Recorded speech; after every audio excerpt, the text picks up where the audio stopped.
Majesty, do you believe that aid in education from the United States or from the United Nations would be useful to your country and perhaps to Africa in general in its general development?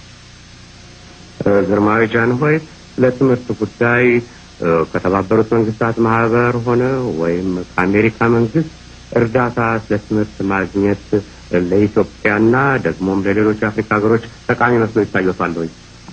ከአሁንም በፊት የአሜሪካን መንግስት ረድቶናል ለትምህርት ጉዳይ፣ ግን በቂ ነው ለማለት አይቻልም። መጨመሪያ ያስፈልጋል። ከአሜሪካን መንግስት በቀርም ከሌሎች መንግስቶች ሁሉ በየአይነቱ ስለ ትምህርት ነገር እርዳታ አግኝተናል። ይህም በቂ ሊሆን አይችልምና ወደፊት በቂ ሲሆን ድረስ እርዳታ ያስፈልጋል።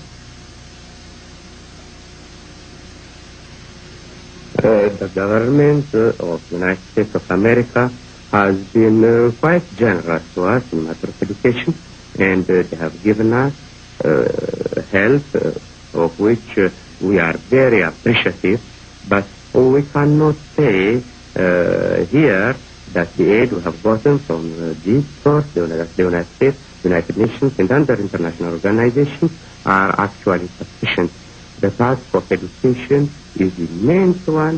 It's a matter that takes a great deal of financing to solve. We hope that Ethiopia, as well as other undeveloped countries, will continue to get the assistance of the developed countries. Mr. Freudenheim. Your Majesty, at the United Nations, you expressed dismay at the treatment of American Negroes in some parts of our country. At the same time, you praised President Kennedy's civil rights program and actions. You feel, sir, that African leaders and African peoples are being turned against the USA by the news they read of our racial troubles?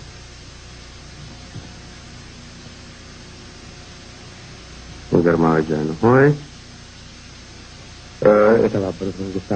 ለተባበሩት መንግስታት ማህበር ጠቅላላው ጉባኤ ባሰሙት ንግግር ውስጥ በአሜሪካ ሀገር የዘር ልዩነትና ድሎት በመኖሩ ግርማዊነቶ ቅር እንዳለው ታስረድተዋል።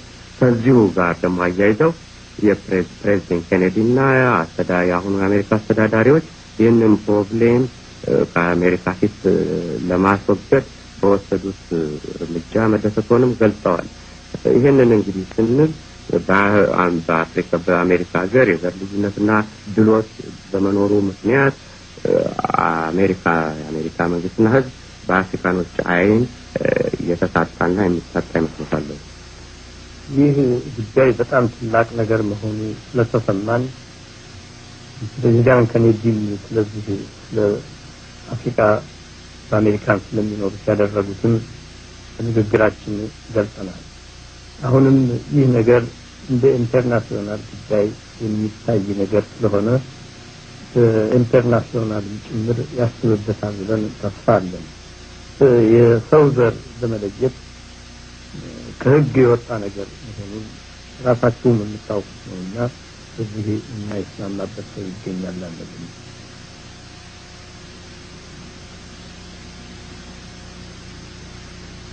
In answer to that question, I would say this problem under consideration now is of the highest importance.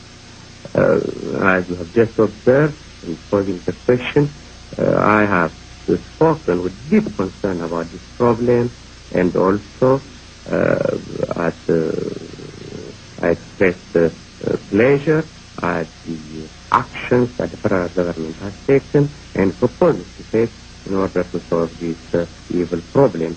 This matter of racial discord and discrimination is really an international matter, and perhaps in the future it will increasingly become so than it is now. Discrimination, gentlemen, violates fundamental human rights. It violates the God of law, the laws of God, and also the laws of man.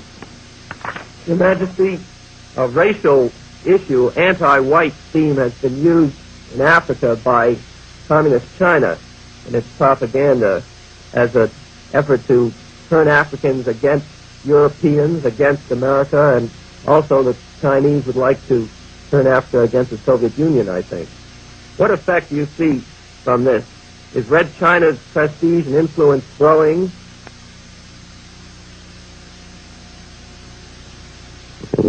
ጃንሆይ ይሄ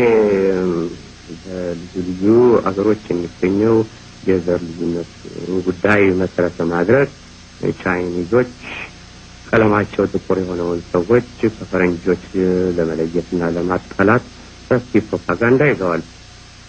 ይህም ብቻ ሳይሆን መስኮብንም ከአፍሪካኖች ጋር ለማጣላት ይህንኑ መሳሪያ ለማድረግ ጀምረዋል።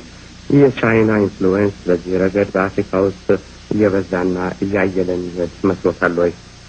ይህ ምስል ለዓለም ላይ ላለው ጉዳይ በጣም ከፍ ያለ ፕሮብሌም ነው። ነገር ግን ምስራቆችም ወገን ከምዕራቦችም ወገን ቢሆን እርዳታ ለመፈለግ ግዴታ የሚሆንበት ምክንያት ዓለም እየተፋጠነ ወደ አዲሱ ስልጣኔ ለመሄድ የሁሉ መንፈስ የሚያስብበት በመሆኑ ነው። የመስኮብን ወደፊት የቻይናን ወደፊት እንደገና ትላቅነት ምስል ጊዜ የሚፈርደው ነገር ነው። ምናልባት ሊሆንም ላይሆንም ይችል ይሆናል። ቢሆንም እንደዚህ ያለውን አይነት ማናቸውም በኩል ቢሆን በፍቅር መሳብ አሸናፊ ነው ይመስላል።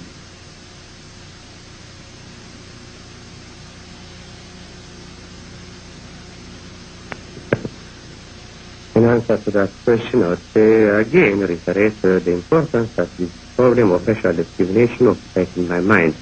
I believe both the eastern countries and the western countries will actually collaborate to remove this problem, which is a scourge of mankind. We found different places of the world because we all are interested and dedicated to the advancement of the world, its standard of living, and also the maintenance of peace. And this is one of the conditions precedent for the attainment of this noble human objective.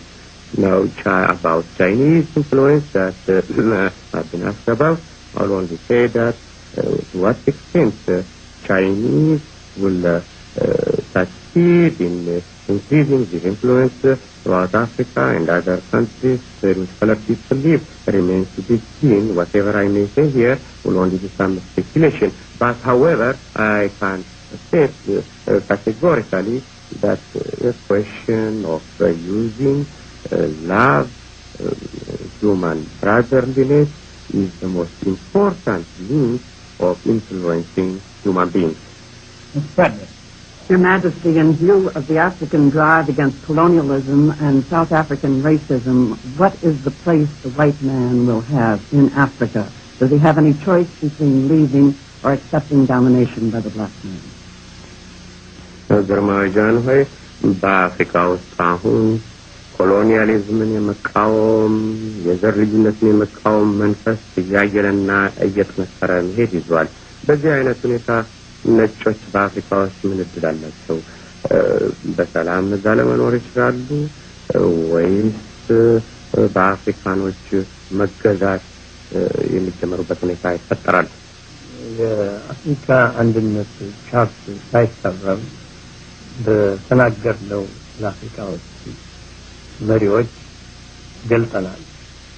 እዚህ ቀደም ኮሎኒያሊስቶች የነበሩት ሁሉ ለኮሎኒ ክፉም ቢያደርጉ መልካም አድርገዋልና ተስማምቶ መኖር አስፈላጊ ነው። አለዚያ ግን ኮኤግዚስተንስ የተባለው ይፈርሳል። ስለዚህ ተተው ይሄዱትን ደውለታ በመቅጠር ስምምነት እንዲኖር ጠይቀናል። ይህም ይፈጸማል ብለን ተስፋ እናደርጋለን። ነጭና ጥቁር የተባለው መንፈስ እንዲፋቅ ምኞታችን ነው። አንድ ነው። የሰው ፍጥረት ሁሉ በአገር ብቻ ተለይቷል ማለት ይቻላል።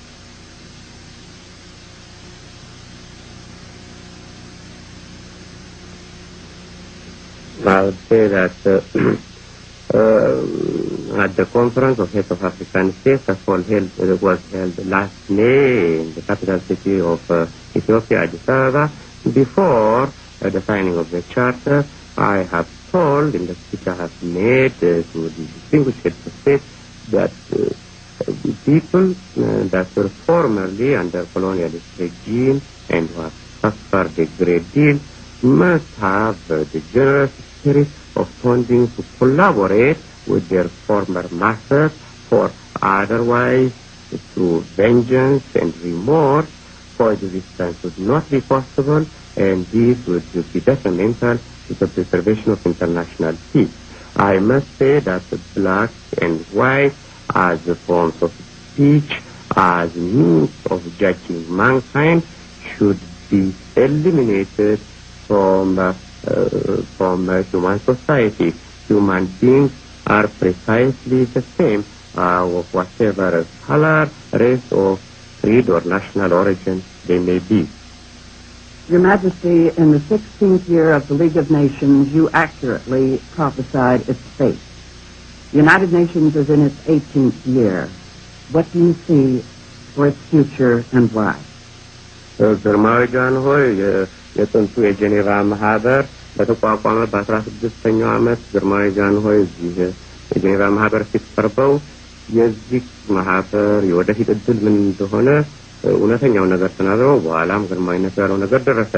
አሁን የተባበሩት መንግስታት ማህበር በ18ኛው ዓመት ነው። ለተባበሩት መንግስታት ማህበር የወደፊት እድል ምን አስተያየት ያቀርቡ ይችላሉ? ባለፈው ጊዜ ስንናገርና አሁን ስንናገር ልዩነት ነገር አለ።